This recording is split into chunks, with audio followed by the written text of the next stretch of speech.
ബഹുമാന്യരായ ഉഴവൂർ നിവാസികളെ, ഇവിടെ നിരാഹാര സത്യഗ്രഹം ഇരിക്കുന്ന ബഹുമാന്യ ജോണി സ്റ്റീഫൻ, പ്രിയ സഹപ്രവർത്തകരെ, സുഹൃത്തുക്കളെ, ആം ആദ്മി പാർട്ടി കേവലം 10 വർഷം കൊണ്ട് തന്നെ ഇന്ത്യയുടെ മണ്ണില് ഒരു സ്ഥിരപ്രതിഷ്ഠിത രീതിയിൽ ദേശീയ പാർട്ടിയായിട്ട് മാറിക്കഴിഞ്ഞിരിക്കുകയാണ്. അങ്ങനെ ഇന്ത്യയില് ജനങ്ങളുടെ വിശ്വാസം ആർജിച്ചുകൊണ്ട് മുന്നേറുന്ന ഒരു പ്രസ്ഥാനത്തെ നശിപ്പിക്കുക എന്നുള്ള ഒരേ ഒരു ലക്ഷ്യം വെച്ചുകൊണ്ട് മാത്രം BJPയുടെ നേതൃത്വത്തിലുള്ള കേന്ദ്ര ഗവൺമെന്റ് നടത്തിവരുന്ന കിരാത നടപടികൾക്കെതിരെയുള്ള ഒരു പ്രതിഷേധമാണ് ഇന്നിവിടെ നടന്നുകൊണ്ടിരിക്കുന്നത്. നമുക്കറിയാം, കഴിഞ്ഞ 7 വർഷങ്ങൾക്ക് മുമ്പ് ഡൽഹിയുടെ ഭരണത്തിലേക്ക് കയറി വന്ന കേജ്രിവാൾ എന്ന ആം ആദ്മി പാർട്ടിയുടെ നേതാവ് അവിടെ നടത്തിക്കൊണ്ടിരുന്ന പരീക്ഷണങ്ങളും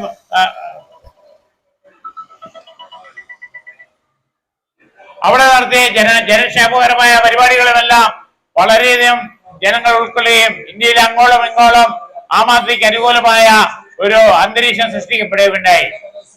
BJPയുടെ നേതൃത്വത്തിലുള്ള ജനാധിപത്യ വിരുദ്ധ നടപടികളെതിരെ ശക്തമായ നിലപാടുകൾ സ്വീകരിക്കുന്നതിന് ആം ആദ്മി പാർട്ടിക്ക് കഴിഞ്ഞിട്ടുണ്ട്. ബാക്കി എല്ലാ രാഷ്ട്രീയ പ്രസ്ഥാനങ്ങളുടെയും നേതാക്കളെ വിലക്കെടുക്കാനുള്ള ശ്രമങ്ങൾ നടക്കുമ്പോഴും ആം ആദ്മിയുടെ നേതാക്കളെ മാത്രം വിലക്കെടുക്കാനാവുന്നില്ല എന്നുള്ളതാണ് ആം ആദ്മി പ്രവർത്തകരുടെ അഭിമാനകരമായ നിലപാടുകൾ കാരണമാണ് അത് സാധിക്കാതെ വന്നിരിക്കുന്നത്. കാരണം നമുക്കറിയാം, ഇവിടെ അഴിമതിയുടെയും കൊള്ളയുടെയും ധൂർത്തിന്റെയും മൂലം ഇന്ത്യയുടെ സാമ്പത്തിക സ്ഥിതി വളരെ പരിതാപകരമായി മാറിക്കൊണ്ടിരിക്കുകയാണ്. ജനാധിപത്യത്തിലൂടെ മതേതരത്വത്തിലൂടെ വളർന്നു വന്ന ഇന്ത്യൻ സമൂഹത്തെ ഇല്ലായ്മ ചെയ്തുകൊണ്ട് ഒരു ഏകാധിപത്യം, ഒരു കമ്മ്യൂണിസ്റ്റ് രാജ്യങ്ങളിലുള്ള പോലെ തന്നെ എതിരാളികളെ നിശബ്ദരാക്കിക്കൊണ്ടുള്ള ഒരു ഏകാധിപത്യ ഭരണത്തിലേക്ക് BJP ഊന്നൽ കൊടുത്തുകൊണ്ട് മുന്നോട്ട് പോവുകയാണ്. അത്തരം ഒരു സാഹചര്യത്തിൽ അതിനെതിരായ ശക്തമായ നിലപാടുകൾ ആവശ്യമാണെന്ന് ജനാധിപത്യ ബോധവും മതേതരത്വ നിലപാടുകളുമുള്ള ജനങ്ങൾക്ക് മുഴുവൻ അറിയാം. അതിന് ഒരു ഏകീകരണ രൂപം കൊടുക്കുന്നതിന് വേണ്ടി ഇന്ത്യ എന്ന മുന്നണിക്ക് നേതൃത്വം നൽകുന്നതിന് ആം ആദ്മി പാർട്ടിയുടെ നേതാവ് കേജ്രിവാൾ നടത്തിക്കൊണ്ടിരുന്ന ശ്രമങ്ങള് BJPയെ വിരൽ പിടിപ്പിച്ചിരിക്കുകയാണ്. നമുക്കറിയാം, കഴിഞ്ഞ കുറെ കാലങ്ങളിലെ തെരഞ്ഞെടുപ്പുകളുടെ ഫലം നമ്മൾ അനലൈസ് ചെയ്യുമ്പോൾ നമുക്ക് മനസ്സിലാകുന്ന ഒരു കാര്യം, കേവലം 30-35% വോട്ട് നേടിയാണ് പല രാഷ്ട്രീയ പാർട്ടികളും അധികാരത്തിലെത്തുന്നത്. 60%-70%-നും 70%-നും ഇടയ്ക്കുള്ള ആളുകള് ആ പ്രസ്ഥാനത്തിനെതിരായിട്ടുള്ള നിലപാട് സ്വീകരിക്കുമ്പോഴും ഈ വോട്ടുകൾ വിഭജിച്ചു പോകുന്നതുകൊണ്ടാണ് ഇവിടെ BJPയൊക്കെ അധികാരത്തിൽ ഇവിടെ കയറാൻ സാധിച്ചിരിക്കുന്നത്. കഴിഞ്ഞ തെരഞ്ഞെടുപ്പിൽ 36% വോട്ടുകൾ മാത്രമാണ് കഴിഞ്ഞ പാർലമെന്റ് തെരഞ്ഞെടുപ്പില് BJPക്ക് ഇന്ത്യയിൽ ആകമാനം നേടാനായിട്ടുള്ളത്. ബാക്കി 66% വരുന്ന വോട്ടുകള് വിവിധ രാഷ്ട്രീയ പാർട്ടികളുടെ ലേബലില് വിവിധ മുന്നണികൾക്കായിട്ടും വിവിധ രാഷ്ട്രീയ പാർട്ടികൾക്കായിട്ടും വിഭജിക്കപ്പെട്ടിരിക്കുകയാണ്.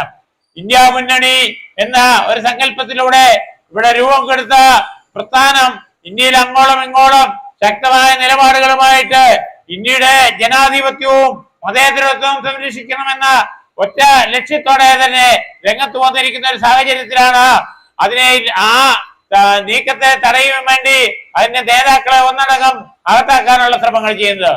നിങ്ങളൊന്ന് മനസ്സിലാക്കണം, ഇവിടെ കോൺഗ്രസിന്റെ 520 കോടി രൂപയോളം ഇവർ തടഞ്ഞു വെച്ചിരിക്കുകയാണ്. നിസ്സാര കാരണങ്ങൾ ചൂണ്ടിക്കാണിച്ച് 2-3 ലക്ഷം രൂപയുടെ നികുതി 2-3 ലക്ഷം രൂപയുടെ അതിലേക്ക് വന്നിരിക്കുന്ന ഫണ്ടിന്റെ സോഴ്സ് വെളിപ്പെടുത്തിയില്ല എന്നുള്ള കാരണത്താല് 520 കോടി രൂപ ഈ തെരഞ്ഞെടുപ്പെടുത്ത സാഹചര്യത്തില് ഇവിടുത്തെ മുഖ്യപ്രതിപക്ഷമായ കോൺഗ്രസിന്റെ ഫണ്ട് തടഞ്ഞു വെച്ചിരിക്കുകയാണ്. അതായത് ഈ തെരഞ്ഞെടുപ്പില് എതിരാളികൾക്ക് പ്രവർത്തിക്കാൻ പോലുമുള്ള സാഹചര്യം സൃഷ്ടിക്കാത്ത നീക്കമാണ് BJP നടക്കുന്നത്. അതുപോലെ ആം ആദ്മി പാർട്ടിയുടെ ഫണ്ട് തടയുന്നതിന് വേണ്ടിയാണ് ഇപ്പോൾ ഈ മദ്യനയ വിഷയം പറഞ്ഞതിന് ശേഷം ഏറ്റവും അവസാനം അവർ പറയുന്നത് ഇത് മദ്യനയത്തിലെ പൈസ കേജ്രിവാളോ സിസോദിയയോ ഒന്നുമല്ല കൊണ്ടുപോയിരിക്കുന്നത്, ആം ആദ്മി പാർട്ടിയിലേക്കാണ് വന്നിരിക്കുന്നത് എന്ന് പറയുന്നത്. അതിന്റെ അർത്ഥം എന്താണെന്ന് വെച്ചാല് ആ കെയർ ഓഫില് ആം ആദ്മിയുടെ തെരഞ്ഞെടുപ്പിന് വേണ്ടി വിനിയോഗിക്കേണ്ട ഫണ്ട് തടഞ്ഞു വെക്കുക എന്നുള്ളതാണ്.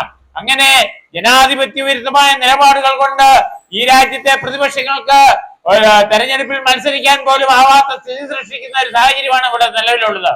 ഈ ഒരു സാഹചര്യത്തിൽ നമുക്കറിയാം, അയോധ്യയിലെ രാമക്ഷേത്രം നിർമ്മിച്ചുകൊണ്ട് അതിന്റെ ഉദ്ഘാടനം നടത്തിക്കൊണ്ട് ഈ നാട്ടിലെ ഹൈന്ദവ ജനതയെ മുഴുവൻ തങ്ങളുടെ മുന്നിലേക്ക് അണിനിരത്താമെന്നൊരു വ്യാമോഹം BJPക്ക് ഉണ്ടായിരുന്നു. പക്ഷേ നമുക്കറിയാം, ഇന്ത്യയിലെ ജനങ്ങളില് 70% പേർ ഹൈന്ദവരായിട്ടാണ്. ഇവിടെ ഞാൻ മുമ്പേ സൂചിപ്പിച്ച പോലെ 66% വോട്ട്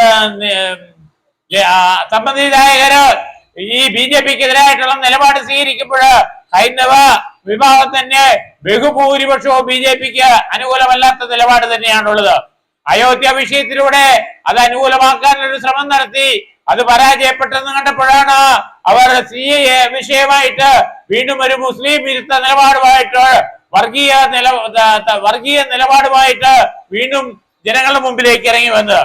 ഈ രണ്ട് സംഭവങ്ങളും ഇലക്ട്രൽ ബോണ്ട് വിവാദത്തില് പൊട്ടിത്തകർന്നപ്പോഴാണ് ആം ആദ്മിയുടെ ദേശീയ നേതാവായ കേജ്രിവാളിനെ കൂടി അറസ്റ്റ് ചെയ്തുകൊണ്ട് വിഷയം ഡൈവേർട്ട് ചെയ്യാനുള്ള ശ്രമങ്ങള് BJPയുടെ നേതൃത്വത്തിൽ നടത്തി വരുന്നത്.